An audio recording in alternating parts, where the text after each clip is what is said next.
Definite integration. We will see how the properties of definite integration is making the complex problems very easy.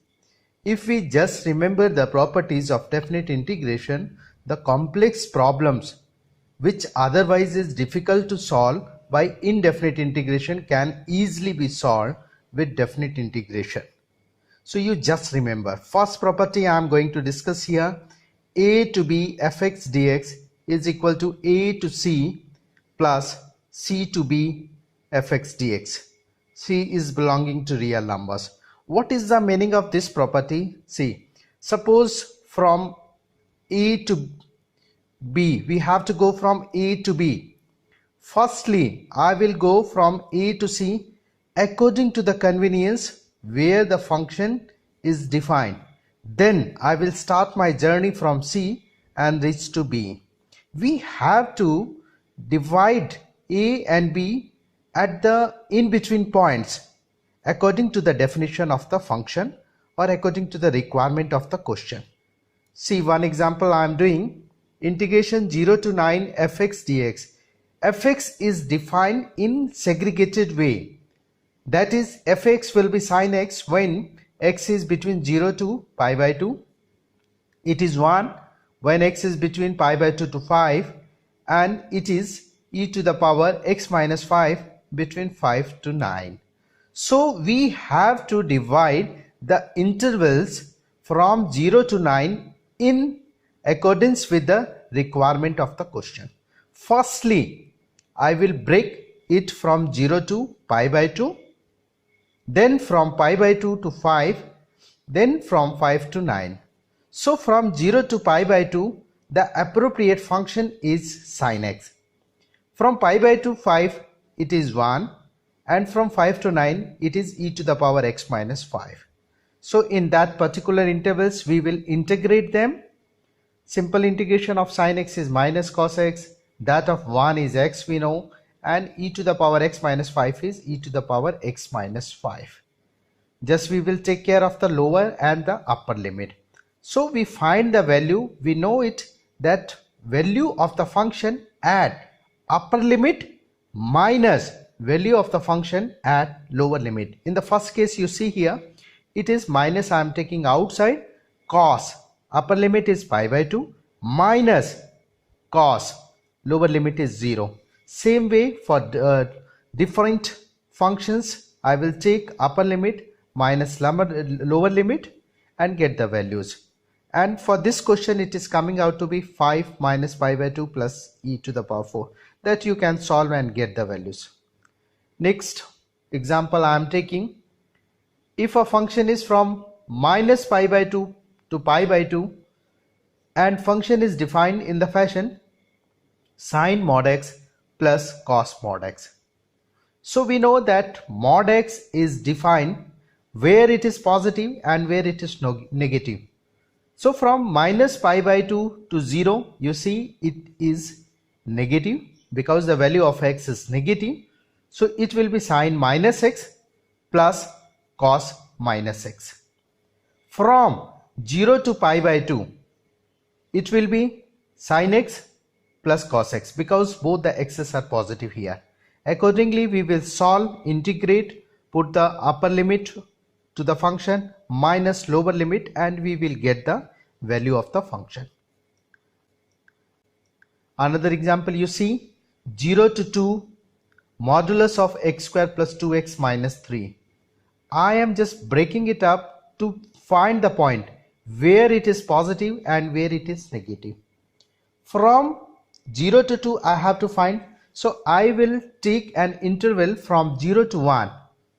That means if value is between 0 and 1, the complete expression is going to be negative. So the negative sign is taken outside the modulus sign. So 0 to 1, it will be negative of x square plus 2x minus 3.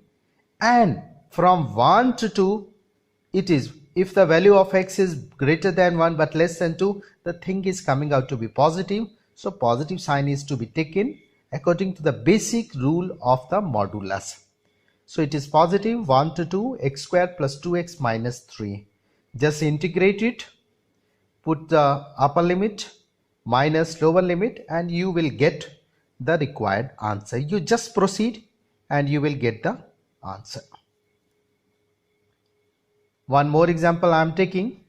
Minus 1 to 1 x minus box x.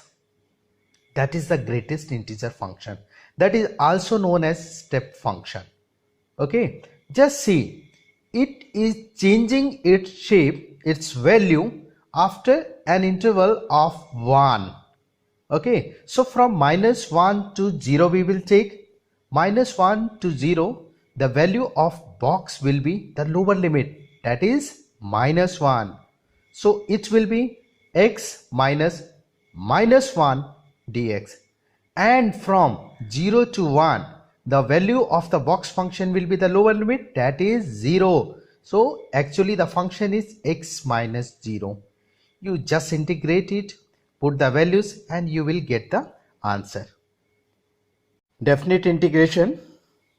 We will see one of very important property of definite integration, which is making the complex problems easier.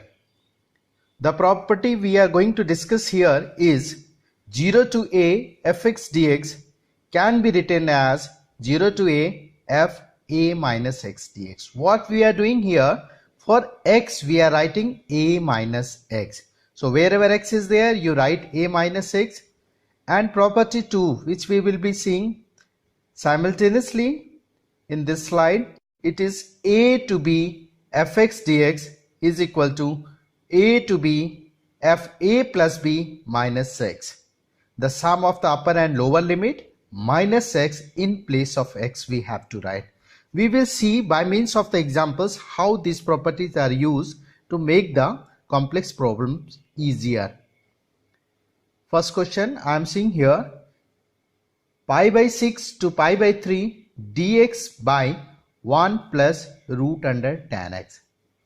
So if I apply the above property, that is for x I am writing a plus b minus x, it will come out to be dx by 1 plus tan. In place of x I have to write a plus b minus x. So tan pi by 3 plus pi by 6 minus x, which is tan pi by 2 minus x, and ultimately it is going to give you cot x. So on simplification, if I write root under cot x as 1 by root under tan x, it will come out to be root under tan x by 1 plus root under tan x. We have to add both the i's, the original I, the original integral, and the manipulated integral we got after applying the property.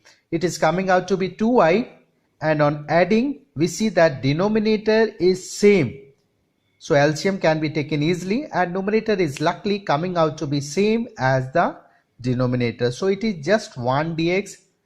On integration of dx, it is just x. You apply upper limit minus lower limit, you will get the answer. Value of the I here coming out to be pi by 12. Another question, we see 1 by 1 plus tan x 0 to pi by 2. Just we write this thing and apply the property 0 to a fx dx. We know that for x I have to write a minus x. A is here pi by 2. So it will be 0 to pi by 2 dx by 1 plus tan pi by 2 minus x, which is coming out to be cot x we know. Again just writing cot x as 1 by tan x, we get tan x by 1 plus tan x in the denominator. So adding the both equation, original one and the manipulated one, 2i is giving us just x. On application of the upper and lower limit, it is coming out to be pi by 2. So I is pi by 4. Another example I am seeing, it is 0 to pi x by 1 plus sin x. I just recommend this. Wherever you see 0 to a, you definitely go for application of the property 0 to a f a minus x. All the time, you won't lose anything. If you are not getting anything, you won't lose anything at least. you definitely go for this property wherever you see 0 to a. So on application of the property, I am getting 0 to pi minus x by 1 plus sine pi minus x. It is coming out to be 0 to pi minus x, 1 plus, we know sine 180 minus theta is sine theta, so it is just 1 plus sine x. On adding the two, we are getting rid of the x in the numerator, just pi is there, which we can take outside the integral sign because it is constant. It is 1 by 1 plus sine x. We can solve this easily by just rationalizing, multiplying numerator and denominator by 1 minus sine x. It will be 1 minus sine square, which is cos square in the denominator, and numerator 1 minus sine x. You divide individually, 1 by cos square will give you sec square, and sine x by cos square will give you tan x into sec x, which we can easily integrate, and we can get the value of I. One more example I am taking, 0 to 2x integration 0 to 2x into root under 2 minus x dx. You just apply the property.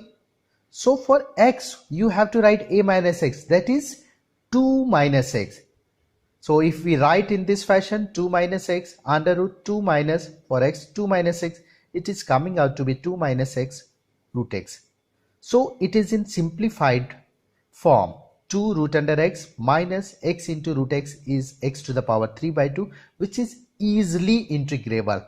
We integrate this thing, put the limits, and we will get the things. Definite integration. We will see one more property which is making the things very easier for us. The property is minus a to a fx dx. It will be 2 into integration 0 to a fx dx if fx is even, and it will be directly written as 0 if fx is odd function. How can we check whether the function is even or odd? We just find f minus x. If f minus x is coming out to be equal to fx, it is even. If it is coming out to be negative of fx, it is odd. If it is not coming either positive or negative of fx, it is neither even nor odd. Second property we will see, 0 to 2a fx dx is 2 into 0 to a fx dx if f to a minus x is equal to fx, and it will be 0 if f to a minus x is minus of fx. We see how these properties are used. First question I am taking, integration sine to the power 5x dx minus pi to pi. Firstly, I have to check whether it is even or odd. Why I am checking? Because it is in the format of minus a to a. So wherever you see minus a to a, you firstly go for checking whether it is even or odd function. So I am finding f minus x, it is coming out to be minus sine 5x. So it is minus of fx. So it is odd. So we can directly write the answer to be 0. Another question we see, modulus of sine x minus pi by 2 to pi by 2. Again you see it is from minus a to a format. So we have to check whether it is even or odd. If we find f minus x, it will be modulus of sine minus x, which is equal to modulus of sine x. So it is coming out to be even function. So this can be written as 0 to pi by 2, 2 into modulus of sine x. Modulus of sine x, we know that sine is positive in first quadrant 0 to pi by 2. So it is actually 2 into 0 to pi by 2 sine x, which we can easily integrate and put the values and get the answer easily. Another question we are seeing, minus 1 to 1 log 2 minus x by 2 plus x dx. So as it is minus a to a, we will check whether even or odd. We will find f minus x, which is coming out to be log 2 plus x by 2 minus x. We just see This is just reciprocal of original question log 2 minus x by 2 plus x. So if we just write log 2 minus x by 2 plus x to the power minus 1 and we apply property log m to the power n is n log m. So it is coming out to be minus log 2 minus x by 2 plus x. So it is minus of fx. So odd, we can directly write the answer to be 0. And very important problem we will see, 0 to pi by 2 log sin x. This is very representative property. Okay. So you just see, if I apply the property fa minus x, because it is 0 to a, we have earlier discussed, it is coming out to be 0 to pi by 2 log cos x. On application of the property 0 to a, we just go for adding both the i's. It is coming out to be 2i. So it is log sin x plus log cos x, which is going to give you log sin x into cos x. Why? Because log m plus log n is log m into n. By applying that property, it is coming out to be log sin x into cos x.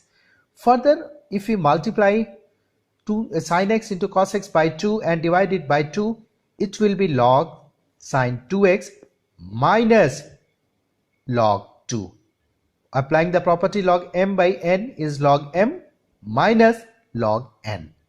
We know that log 2 is constant that can be taken outside the integral sign, and dx on integration will just give you x, and on applying the upper and lower limit, it is minus pi by 2 into pi by 2, minus pi by 2 into log 2.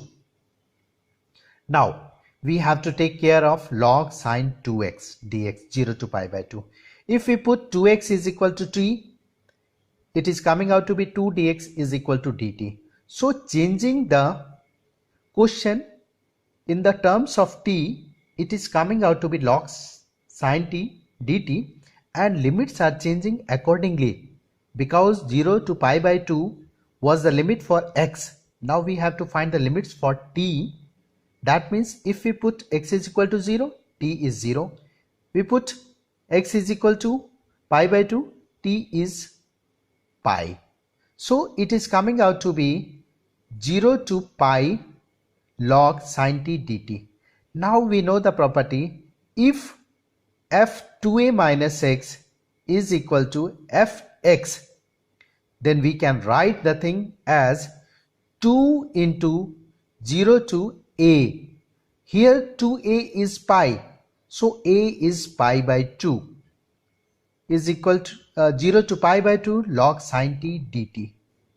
On application of that property, that is 0 to 2a fx dx is equal to 2 into 0 to a fx dx if f2a minus x is equal to fx. Here f2a minus x means f pi minus x, and we know sin pi minus x is sin x.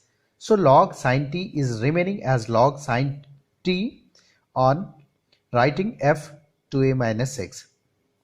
So on applying this thing, it is coming out to be 1 by 2 into 2, 0 to pi by 2 log sin t dt, which we can write again as I, and we will get 2i is equal to I minus pi by 2 log 2.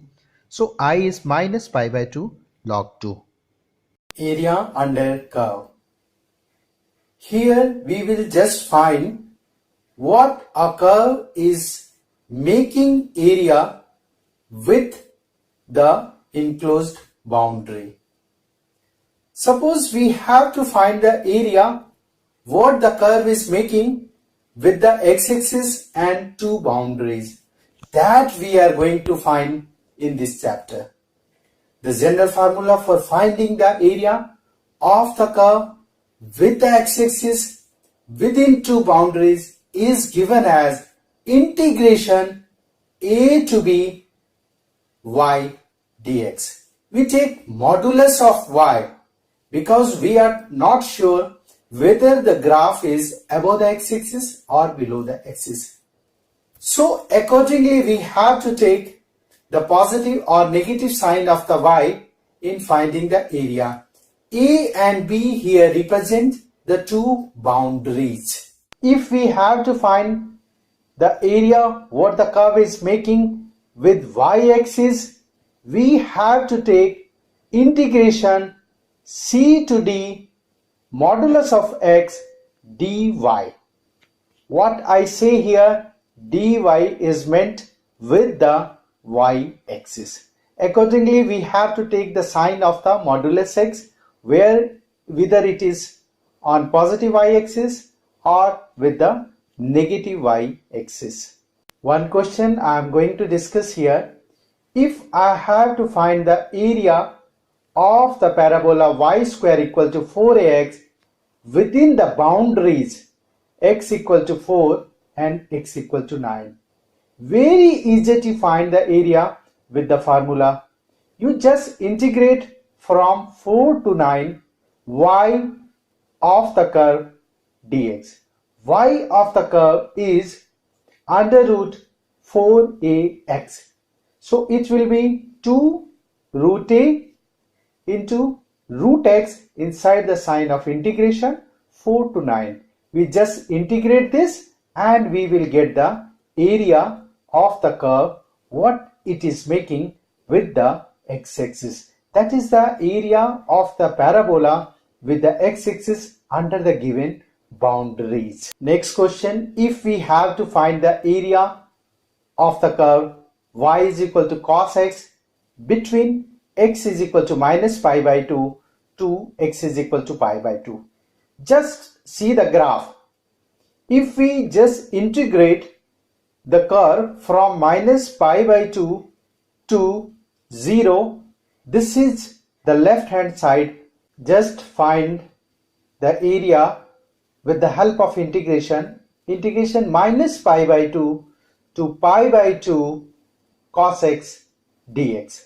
We know that cos x is positive in this interval, so no need of taking modulus sign. We just integrate it, put the upper limit minus lower limit on the integrals, and we will get the area. Here it is coming out to be 2 square units. In this particular question, we will see what sin x is making area with the x-axis from 0 to 2 pi.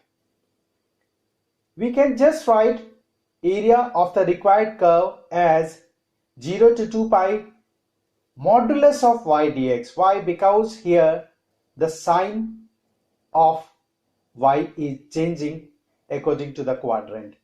We will write 0 to 2 pi modulus of sin x dx.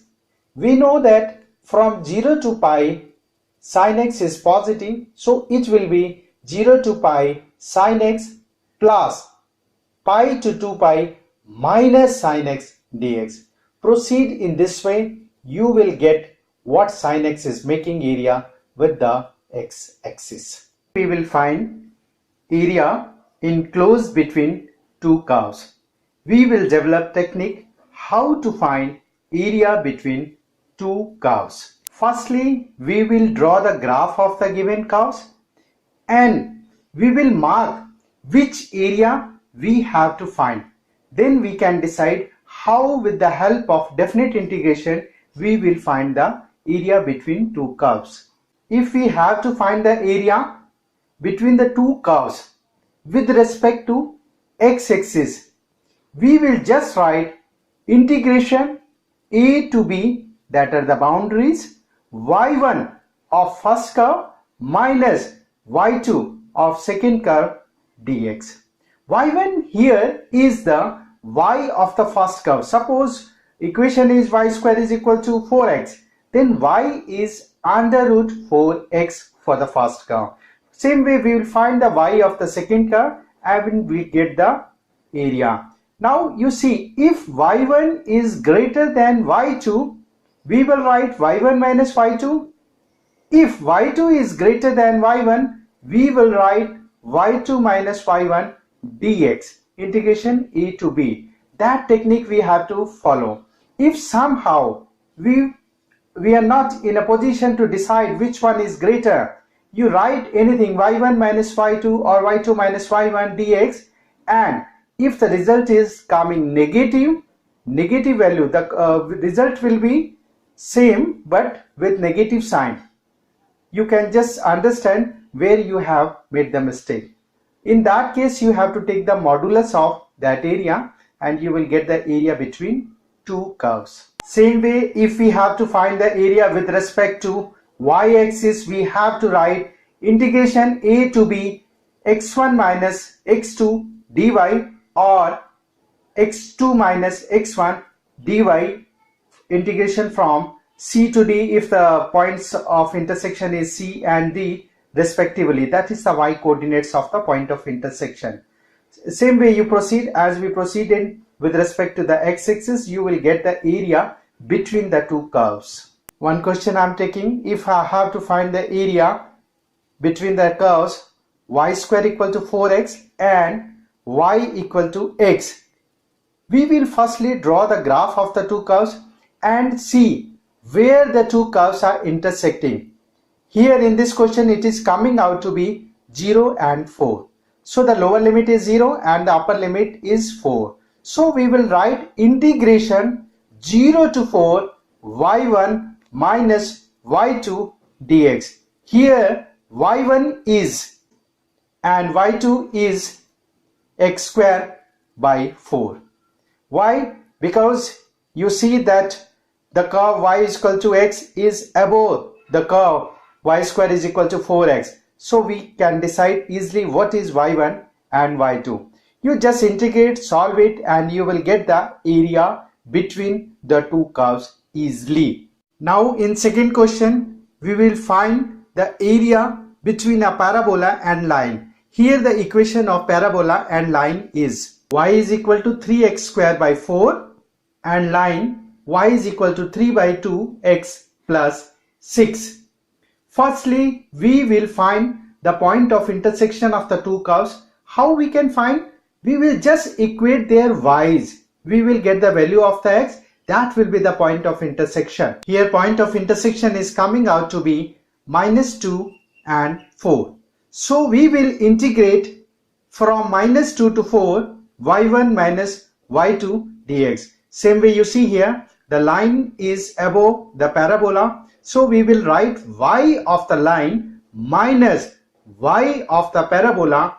We will just integrate it and put the upper limit minus lower limit. We will get the area between the given two curves. Now we will see very important question, area between two parabolas, x square equal to 4y and y square equal to 4x. Same way we will draw the graph of both the parabolas and find the area which is enclosed graphically. Now we will solve them simultaneously to get the point of intersection. Here point of intersection is coming out to be 0 and 4. So we will integrate from 0 to 4 y1 minus y2 dx. Why? Because we are finding the area with respect to x-axis. So we are writing all the time dx. Here y1 is root 4x and y2 is x square by 4. So we will integrate it, put the upper limit and then subtract lower limit value of the integrals and we will get the area enclosed between these two parabola.